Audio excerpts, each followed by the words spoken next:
স্বরাষ্ট্রমন্ত্রীর নির্দেশের পর কক্সবাজার সমুদ্র সৈকতে অবৈধ স্থাপনা উচ্ছেদে অভিযান চালাচ্ছে প্রশাসন।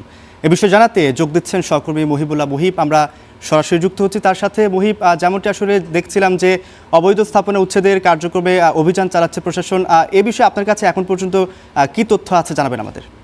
কিছুদিন আগেই স্বরাষ্ট্রমন্ত্রী কক্সবাজারের যে জেলা প্রশাসন রয়েছে সেখানের উচ্চপদস্থ কর্মকর্তাদের সঙ্গে বৈঠকে বসেছিলেন। সেখানে তিনি ঘোষণা দিয়েছিলেন এক সপ্তাহের মধ্যে যেহেতু কক্সবাজার সমুদ্র সৈকতের যে সকল স্থাপনা অবৈধভাবে নির্মাণ করা হয়েছে সেগুলো উচ্ছেদ করার জন্য। তারই ধারাবাহিকতায় গেল দুদিন ধরে জেলা প্রশাসন সুগন্ধা এবং কলাতলী সহ বিভিন্ন পয়েন্টে তাদের উচ্ছেদ অভিযান পরিচালনার চেষ্টা করে এবং ব্যবসায়ীদের পক্ষ থেকে তাদের কাছে দাবি করা হয়েছে যেহেতু সরকারের পক্ষ থেকেই তাদেরকে অনুমোদন দেওয়া হয়েছে, সরকারি রেভিনিউ নিয়ে তাদের কাছে এই কার্ড হস্তান্তর করা হয়েছে বিচের, সেই হিসেবে তারা তাদের যে ব্যাংক ড্রাফট করেছে বা তাদের সরকারের নিয়ম কানুন মেনে যেই কার্ডগুলো তারা সংগ্রহ করেছে সেই অনুমোদন জেলা প্রশাসন দেওয়ার পরে আবার তারাই উচ্ছেদ অভিযান পরিচালনা করবে বা তারাই উচ্ছেদের কথা বলবে, এটা ব্যবসায়ীদের পক্ষ থেকে দাবি করা হচ্ছে। এবং যেহেতু জেলা প্রশাসনকে সরকারের পক্ষ থেকে বা স্বরাষ্ট্রমন্ত্রী নিজেই নির্দেশনা দিয়েছেন, সেই নির্দেশনা বাস্তবায়নে জেলা প্রশাসন এবং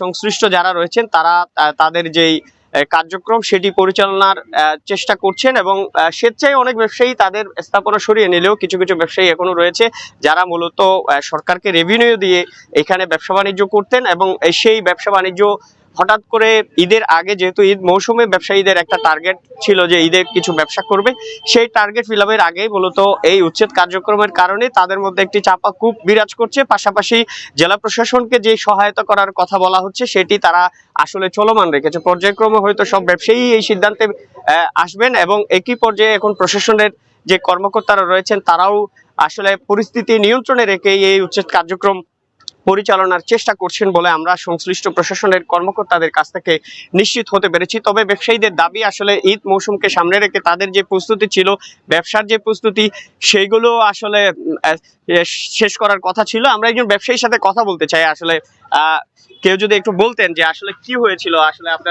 আপনার কিসের দোকান আছে এখানে? কেউ নেই? একজনের সাথে একটু কথা বলতে চাই আসলে।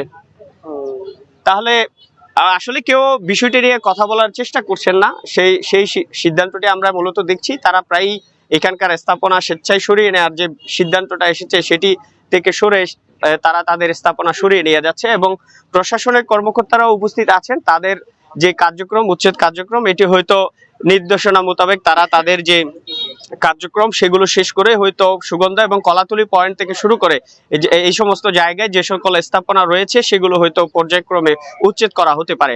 রৌফ, মুহিব, আপনাকে অসংখ্য ধন্যবাদ গুরুত্বপূর্ণ তথ্য দিয়ে আমাদের সহযোগিতা করার জন্য।